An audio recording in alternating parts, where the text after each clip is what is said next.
Salut à tous, bienvenue sur la chaîne. Aujourd'hui, on va voir ensemble les bases de la cotation fonctionnelle et en particulier la notion de cote condition.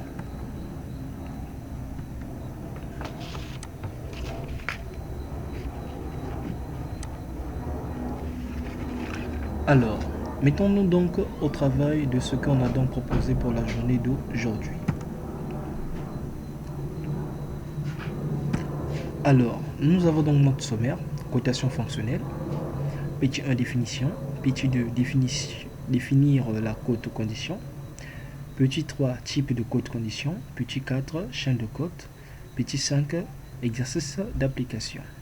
Ensuite, on va donc passer sur les ajustements qui sont liés à la cote condition ou bien encore à notre cotation fonctionnelle.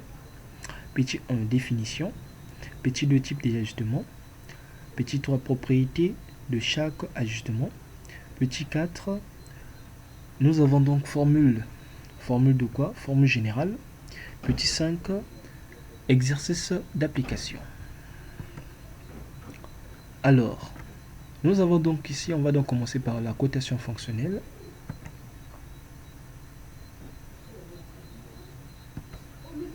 Sur la cotation fonctionnelle, on va donc parler de quoi? De la définition. Qu'est-ce qu'on appelle par la cotation fonctionnelle? Voilà donc la définition de la cotation fonctionnelle. En résumé, on a quoi? La cotation fonctionnelle est une méthode de dessin industriel qui consiste à définir les dimensions et les tolérances des pièces d'un mécanisme en respectant une cote condition. En faisant plus simple, on a quoi? Cotation vient du mot quoi? Dimensionnement. Fonctionnel vient du mot quoi? Fonctionnement. Cela signifie quoi? C'est une dimension qu'on nous donne pour qu'un système mécanique puisse fonctionner. Tout en faisant appel à quoi? Tout en respectant une cote condition. Voilà en quelques mots comment on peut définir quoi? La cotation fonctionnelle. Ensuite, nous avons quoi? Définir la cote condition. Alors, la cote condition ici, c'est quoi donc? Qu'est-ce qu'on appelle par la cote condition?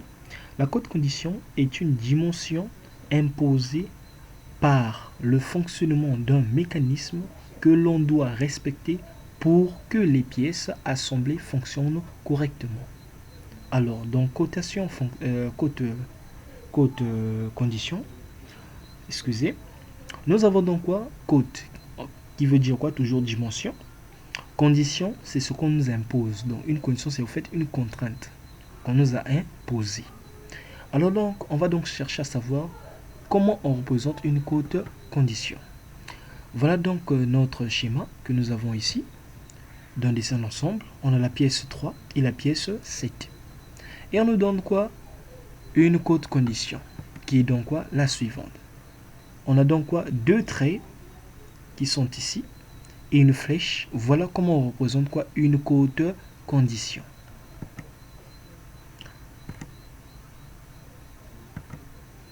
Ensuite, nous avons quoi? Type de cote condition. Nous avons condition par jeu, condition par serrage, condition par dépassement et condition par quoi? Par retrait.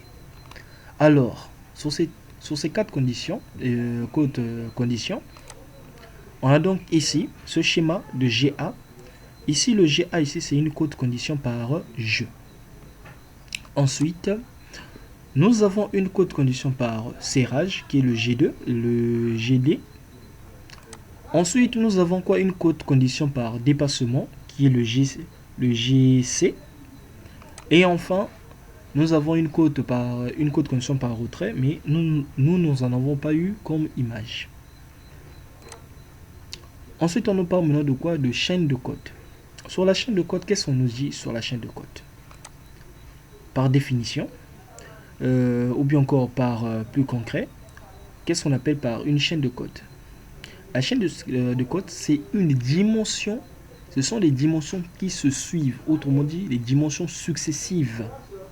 Pourquoi? Pour le bon fonctionnement de notre système. Alors, on va donc continuer sur notre partie. Pour faire une chaîne de cote, il faut respecter ces trois conditions. Et quelles sont ces trois conditions? Nous avons donc quoi? Déterminer les surfaces terminales, Déterminer les surfaces de contact. Commencer par l'origine de la côte condition et fermer par l'extrémité de la côte condition. Que cela signifie? On va donc faire cela, l'explication sur un schéma. Alors, sur notre schéma, nous avons donc quoi? Nous avons donc un dessin d'ensemble qui est donc quoi? On a la pièce 1, la pièce 2, la pièce 3, la pièce 4. Et on a quoi? Notre côte condition. Là où on a remis D. Et avec deux traits. Notre côte condition. Pour faire notre côte condition, et plutôt pour faire notre chaîne de côte, on doit donc savoir cette côte condition. C'est quel type de côte condition? Nous avons donc quoi? En regardant de plus près, c'est une côte condition par dépassement. Ensuite, on va donc faire quoi? On va chercher maintenant à travailler sur notre exercice. Là où on nous parle de quoi? Déterminer les surfaces terminales. Premièrement, il faut d'abord savoir qu'est-ce qu'on appelle par une surface terminale. Une surface terminale, c'est une surface, ou encore on peut dire, ce sont des surfaces. Bon, on peut plus simple, excusez. Pour une surface terminale, on peut dire donc plus simplement, une surface terminale, c'est une surface qui se situe à l'origine et à l'extrémité de quoi? De notre côte condition. Ensuite, on nous parle de quoi? Déterminer les surfaces de contact. Cela signifie quoi? Les surfaces de contact, par définition, on va chercher où se trouve l'assemblage ou bien encore une liaison de contact entre deux ou plusieurs pièces. On va donc commencer notre exercice. Donc, la première des choses, on doit faire quoi? On doit déterminer d'abord quoi? Les surfaces terminales. Sur les surfaces terminales, nous avons donc quoi? Ici, nous avons donc T2. Pourquoi ici, on a dit que c'est notre T2? Parce que à l'origine de notre côte condition, cette surface avec sa ligne d'attache appartient à quoi? Appartient à la pièce 2. Ensuite, on va venir à l'extrémité. La ligne d'attache là, il appartient à quelle pièce? Il appartient à la pièce 1. On va donc dire quoi? T2. Ensuite, nous avons donc quoi? Vu qu'on a déterminé les surfaces terminales, on doit maintenant passer sur quoi? Sur les surfaces de contact. Nous avons donc quoi? Ici, nous avons donc le contact entre la pièce 3 et la pièce 4. On dira donc ici, on aura donc quoi? La pièce 3 et la pièce 4. On doit encore chercher les autres surfaces de contact. Nous avons donc quoi? Ce contact qui est donc quoi? Entre la pièce 1 et la pièce 2. La pièce 1 et la pièce 2. Lorsqu'on finit par cela, qu'est-ce qu'on fait maintenant? On commence maintenant à déterminer ce qu'on appelle par quoi? Commencer par l'origine de la côte condition et fermer par l'extrémité. Qui est donc quoi? À l'origine ici de notre côte condition, c'est quoi? T2. Autrement dit, la surface 2. On va donc faire quoi? Chercher où se trouve un autre 2. On est parti de quoi? D'un 2 qui se trouve à notre gauche vers un 2 qui se trouve à notre droite. On va donc relier ça par une droite et une flèche. Qui est donc quoi? La suivante. Or, on est parti de quoi? De 2 qui se trouve à gauche et un 2 qui se trouve à droite. Qui sera donc quoi? Un D2. On va donc le nommer D2. Ensuite, lorsqu'on a supprimé les 2, il reste quoi sur notre barre? Autrement dit, ici. Il reste quoi ici? Il nous reste 1. Donc, on doit donc partir quoi? On doit chercher un autre 1. Et l'autre 1, il se trouve où? Vers la droite. Et plutôt vers notre gauche. Qui est donc quoi? Qui est donc la suivante. Notre 1 qui est ici. Vers notre 1 qui se trouve de l'autre côté. On va donc chercher quoi? De 1 à 1. Et on va mettre une droite en ayant quoi? Une flèche. Donc à l'origine de là où on a commencé à chercher notre 1 et vers l'extrémité. Voilà notre flèche. Et on va donc l'appeler quoi? Un D1. Voilà donc ce qu'on peut dire sur la chaîne de côte en particulier. On va donc continuer à faire notre suite du programme. On a donc ici les exercices d'application, petit 5. Alors, sur notre exercice d'application, nous avons donc quoi? La pièce 1, la pièce 2, la pièce 3 et la pièce 4. On a donc quoi? Deux côtes conditions. On a la condition par de A et la condition par B. La condition par A ici, celui de A, on va appeler ça condition par quoi? Par jeu, parce que nous avons l'espace. L'espace ici. Alors, on va donc commencer à faire cela. On va donc commencer à faire quoi? Déterminer d'abord les surfaces terminales. En déterminant les surfaces terminales, on a donc quoi? T2 notre T2 qui est ici, qui est donc quoi? La ligne d'attache qui se situe ici, c'est donc quoi? Notre 2.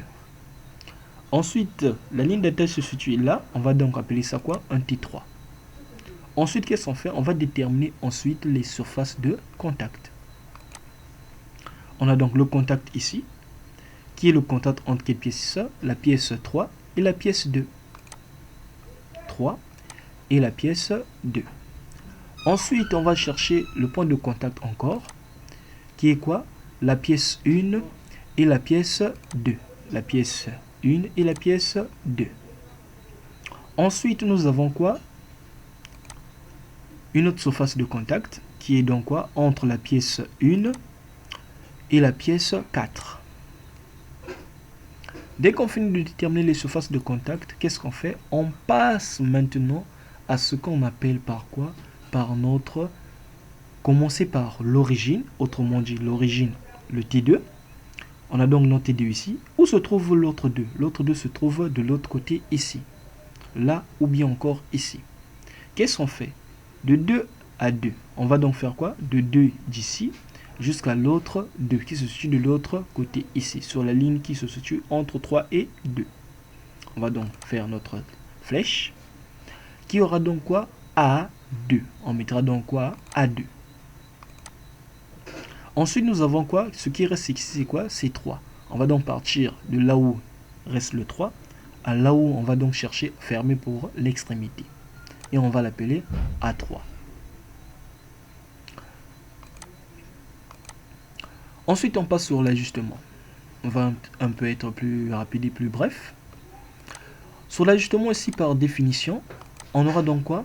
Un ajustement est l'ensemble de deux pièces dont l'un est appelé arbre et l'autre est appelé alésage. Nous avons donc quoi? Un exemplaire sur l'ajustement. Donc l'ajustement c'est quoi? C'est l'association de deux pièces. Un est appelé arbre et l'autre est appelé alésage. Ensuite nous avons quoi? Comment numérer ce qu'on appelle par quoi? L'arbre. L'arbre, nous avons donc quoi? Notre arbre qui est ici. Et on a donc quoi? Un phi 22 G6. Et l'arbre, les lettres se fait avec une lettre minuscule. Ensuite, nous avons quoi? Un alésage qui est appelé contenu. Notre contenu ici, qui est notre alésage, on a donc phi 22H7. Et notre alésage, on appelle ça notre contenu. Et notre arbre, on appelle ça notre contenant. Ensuite, nous aurons donc quoi? Sur le H7 et le G6, nos deux cotations ici, on leur appelle quoi? Une cotation ISO. On va voir ça si seulement si vous êtes intéressé sur ce cours, des tolérances ou bien encore de quoi? Des abréviations ISO ou bien encore des cotes ISO. Voilà donc une cotation qu'on nous a donné ici de quoi? D'un ajustement. Là, on nous a donné un ajustement. Pour faire plus simple, on a donc quoi? Ça, c'est la cotation de l'ajustement qui est phi 22H7G6. Il faut maintenant savoir où se trouve la cotation de l'arbre et où se trouve la cotation de l'alésage. De l'arbre, ça se fait avec une lettre minuscule tout en prenant quoi? Son phi, autrement dit son diamètre. Donc phi 22, G6 c'est pour l'arbre. Ensuite nous avons quoi? Phi 22, H7 ça c'est pour l'alésage. Type d'ajustement. On distingue donc quoi? Trois types d'ajustements. On a ajustement avec jeu, ajustement avec serrage et ajustement avec incertitude ou bien encore ajustement incertain. Propriété de chaque ajustement. Nous avons donc quoi? Ajustement avec jeu. Comment on peut reconnaître que cet ajustement là c'est avec jeu? C'est lorsque le jeu maxi est supérieur ou égal à 0 et lorsque le jeu mini est supérieur à 0. Nous avons donc quoi? Un ajustement avec jeu. Ensuite, nous avons un ajustement avec serrage.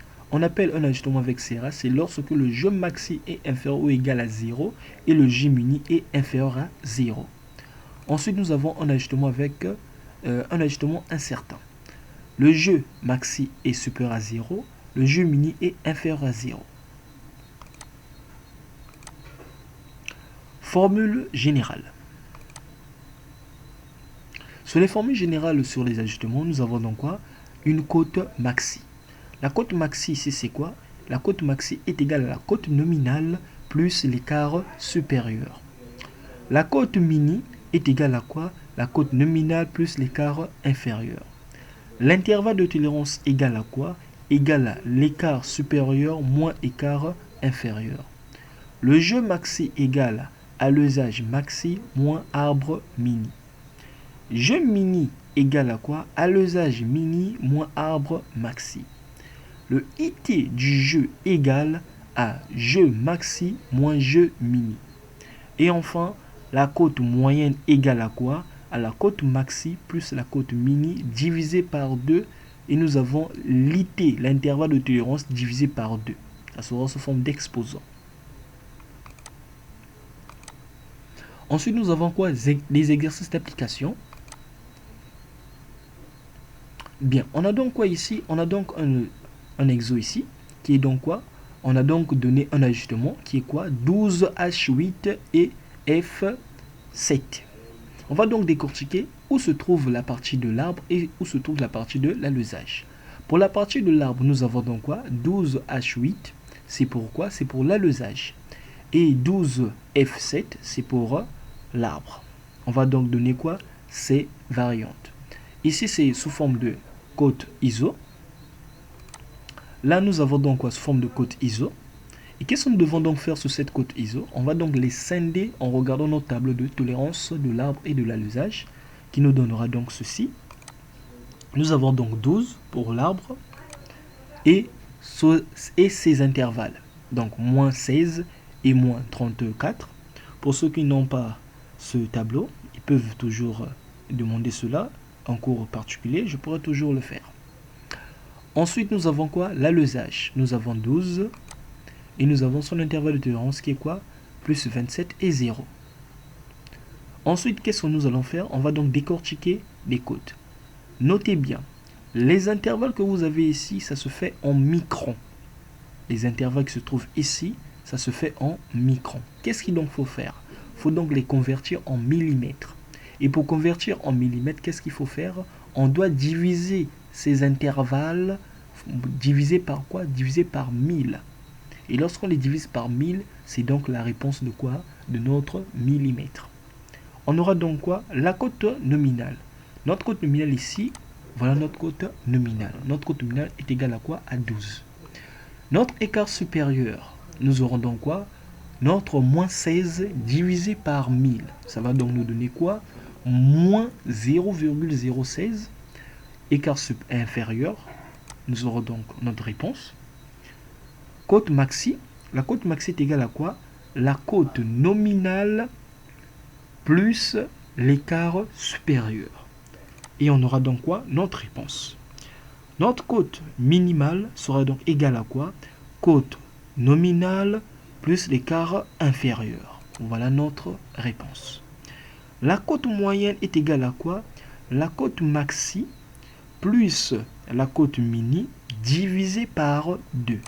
Et on aura donc notre réponse. Ensuite, on va faire quoi? L'intervalle de tolérance est égal à quoi? L'écart supérieur moins l'écart inférieur. Nous aurons donc notre réponse. Alors, on va donc passer sur l'alezage, qui est donc quoi? 12 plus 27 et 0. La cote nominale de notre alezage, nous avons donc la valeur de 12. L'écart supérieur, on va donc prendre quoi? L'intervalle se situe ici divisé par 1000. Et on aura donc quoi? 0,027. Et l'écart inférieur, nous avons quoi? 0. La cote maxi, toujours sur les mêmes formules, nous avons donc quoi? Cote maxi est égale à quoi? Cote nominale, que nous avons ici, 12, plus l'écart supérieur. Et nous aurons donc notre réponse. Et la cote minimale est égale à quoi? Notre cote nominale plus l'écart inférieur. Voilà donc notre réponse. Ensuite, nous aurons donc quoi? La cote moyenne sera donc égale à quoi? À notre cote maxi plus la cote mini. Et on va le diviser par 2. Et on aura donc notre réponse de la cote moyenne. L'intervalle de tolérance de l'alezage sera donc égal à quoi? Notre écart supérieur moins notre écart inférieur. Et on aura donc notre réponse. Ensuite, qu'est-ce qu'on va donc faire? On doit normalement chercher à savoir quel est le type de jeu, et plutôt quel est le type d'ajustement que nous avons. Nous avons donc ceci, un jeu maxi. Comment savoir que nous avons un jeu maxi? On aura donc quoi? Le jeu maxi est égal à quoi? Est égal à notre cote maxi de l'alezage, qui est donc 12,027, moins notre cote minimale de l'arbre, qui est 11,966. Et nous aurons donc quoi? Notre réponse qui est donc 0,061. Ensuite, pour le jeu mini, on aura donc quoi? Le jeu mini sera égal à la cote minimale, qui est donc de l'alezage, qui est 12, moins la cote maxi de l'arbre, qui est 11,984. Et notre réponse sera donc 0,016. Ensuite, qu'est-ce qu'on fait? On remarque, jeu maxi, il est supérieur à 0. Le jeu mini, il est supérieur à 0. Cela signifie le type de montage que nous avons, ou bien le type d'ajustement que nous avons donc quoi? Un ajustement avec jeu. J'espère que ce cours vous a plu. Voilà pour cette vidéo sur la cote condition et sur les ajustements et ses propriétés. J'espère que vous avez bien compris cette notion. N'oubliez pas de vous abonner. N'oubliez pas de vous abonner pour plus de vidéos et plus de cours, ainsi de suite. Et pour ceux qui veulent des cours de précision, n'oubliez pas de contacter sur ce numéro pour des cours en ligne. Merci bien.